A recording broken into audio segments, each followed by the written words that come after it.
The cat met the mouse and sang to her so much about a great love and friendship that the mouse finally agreed to live in the same house with her and start a common household. "Yes, we should have some supplies ready for winter or we'll starve," said the cat. "You can't go everywhere, Mouse." The good advice was accepted and a pot of fat was bought in reserve. But they did not know where to put it until at last, after much deliberation, the cat said, "I know of no better place to store it than the church. No one will dare to steal anything from there. We will put the pot under the altar." So, the pot was put in the right place for storage. But a little time passed as the cat wanted to taste the fat, and she says to the mouse, "Here's what I was going to tell you, Mouse. I was invited to my cousin's sister's christening. She gave birth to a son, white with dark spots, so I'll be a godfather. You let me go to visit you today, and you can do the housework alone." "Yes, yes," replied the mouse, "go with God. And if you happen to eat anything delicious, remember me. I myself would not mind drinking a drop of sweet red christening wine." It was all fiction. The cat had no cousin, and no one invited her to the christening. She went straight to the church, made her way to the pot of fat, began to lick and licked the greasy film on top. "Then I took a walk on the rooftops of the city, looked around, and then stretched out in the sun, licking my lips every time I thought of the pot of fat. Only in the evening she returned home." "Well, now you're back," said the mouse. "You must have had a jolly day." "Yes, not bad," replied the cat. "And what was the name of the newborn?" The mouse exclaimed. "What a wonderfully strange name! Or is it accepted in your family?" "But what is there to talk about?" said the cat. "It's no worse than the little stealer, as your godchildren are called." A little later, the cat, "You must do me a favor and take care of the household once more by yourself.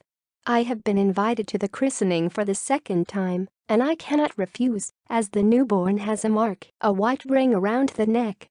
The good mouse agreed, and the cat behind the city wall slipped into the church and ate half a handful of fat. "There is nothing so delicious as what you yourself eat for your own pleasure," she said. When she returned home, the mouse again asked her, "Well, what was the name of this cub?" "Saradochka." The cat replied. "The middle." "What are you telling me? I've never heard of such a name in my life." And the cat soon began to salivate again and wanted to eat. "God loves the Trinity," she said to the mouse. "Again, I have to be a godfather. The cub is all black as pitch, and only one of its legs is white, and there is not a single white hair on the entire body. It happens once every 2 years. You would have let me go there." "The cub, the middle," replied the mouse. "These are such. You're always at home in your dark gray flannelette dressing gown and your long pigtail," said the cat, "and you're fanciful. That's what it means, not to go out during the day." The mouse, during the absence of the cat, cleaned all the rooms and put the whole house in order, and the cat dainty licked the whole pot of fat clean. "Only when you have eaten everything," she said to herself, and it was late at night when the mouse immediately asked what name was given to the third cub. "You probably won't like it either," the cat replied. "The baby was named the last one." "The last one?" the mouse exclaimed. "That's the most suspicious name. I haven't met him yet."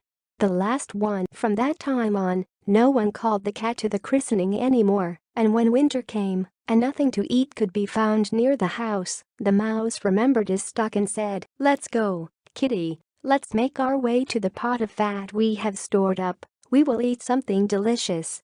"Oh, yes," replied the cat, "it will be delicious. It's as delicious as if you stuck your thin tongue out the window." They set out, and when they reached their destination, they found the pot, although in its place, but completely empty. Said the mouse, "Now I see what has happened. Now I see what a true friend you are to me. You devoured everything when you went to the christening. First you pachala, then you got to the middle, then—" "Will you shut up?" the cat cried. "One more." The poor mouse was already on the tip of her tongue, "the last one." And as soon as the word was out of her mouth, the cat leaped up to her, grabbed her,